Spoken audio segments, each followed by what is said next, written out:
Hello everyone, this is Tim, and this is going to be sort of a video response to a post that Kirk, PhDnD or PhD20, posted in the RPG Brigade Facebook group.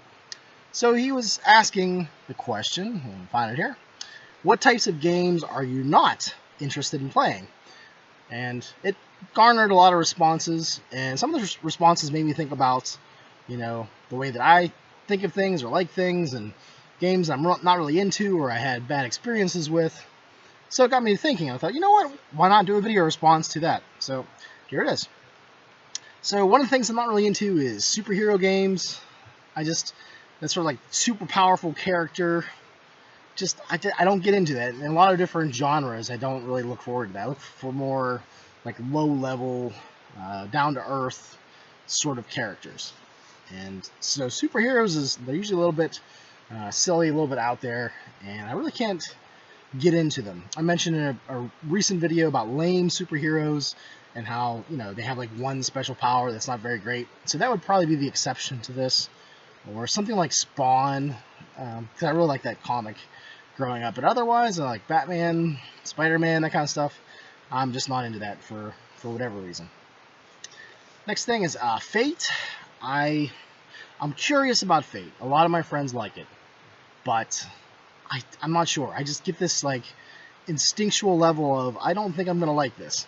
I remember watching a game of it, and the tagging and invoking of aspects just I don't know why, it just sort of rubbed me the wrong way. And other friends have said there's ways you can get around that, and every system has like system talk.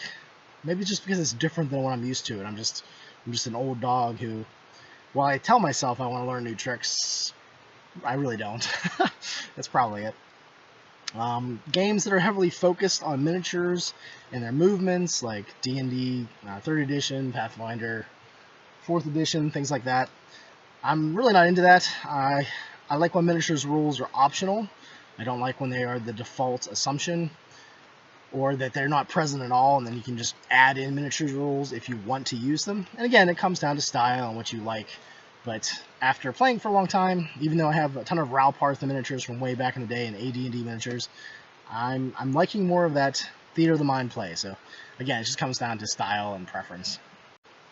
Another thing I'm not really into is super realistic and gritty, like hyper realistic games where you have to go through every single detail of what you do, bathroom breaks, eating every single meal. Did you forget to strap your horse saddle in the right way? I like a level of abstraction. I like to sort of brush over a lot of different things. And I've never actually played in a game like this, so maybe if I did, I might find that I do enjoy it. I'm not very much of an accountant. I'm not very organized, and I think I would sort of forget to do a lot of the stuff that my character probably would remember. So that's one thing that popped in my head when I was reading through the thread. Let's see here. High-powered fantasy games, like high-level games, like 30th level D&D player, characters. I'm not into that. Super high powerful things.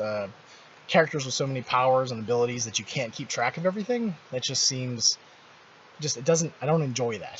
So, and this is funny coming from someone who used to play Rollmaster for 10 years. I had pages and pages of character sheet information, lots of skills and so forth, and spells. But yeah, these days I don't think I'm into that much.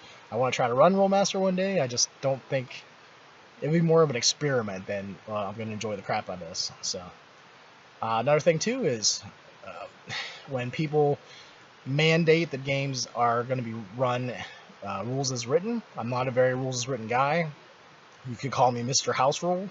I'm the GM that probably some players don't like to play under, because I've changed a lot of things, or I usually have a list of usually about 10 or less house rules for a system.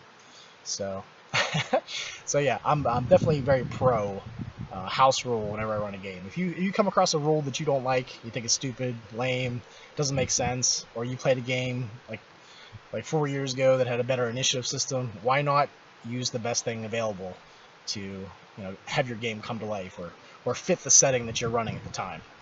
So yeah. I'm really not interested in historically accurate games that try to pick a very specific time period and go through it and be very close to accurate, very, very accurate history of it.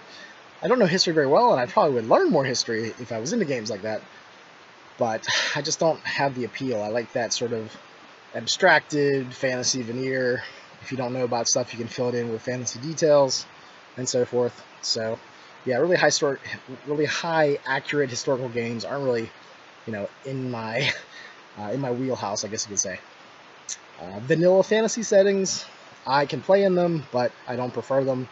I like weird settings like Tekkamol, Skyrim, Joron, Talislanta, games that take a concept and spin it on its head, like the Midnight setting, sort of like Lord of the Rings if Sauron won. That's my thoughts on that, I guess. Furry games where there's lots of anthropomorphic characters.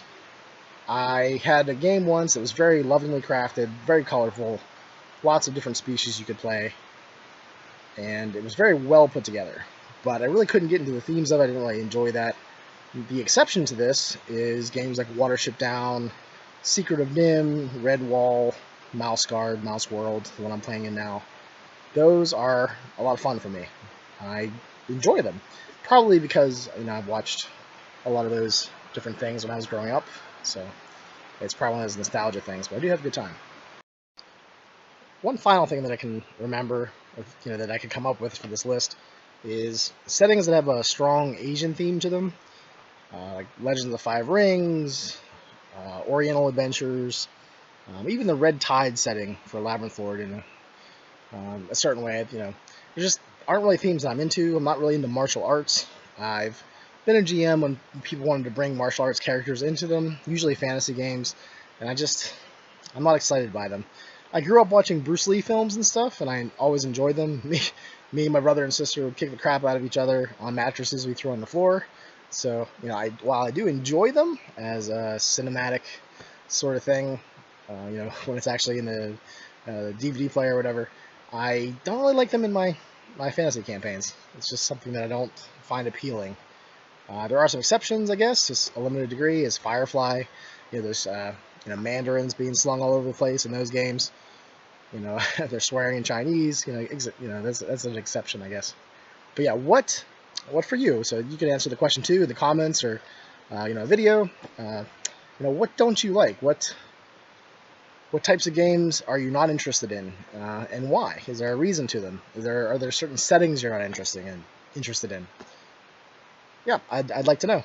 So, thanks for watching. And this, I guess I should actually tell you, this is the ruined out foundation of an old cabin up here in the mountains at Lynn Run State Park.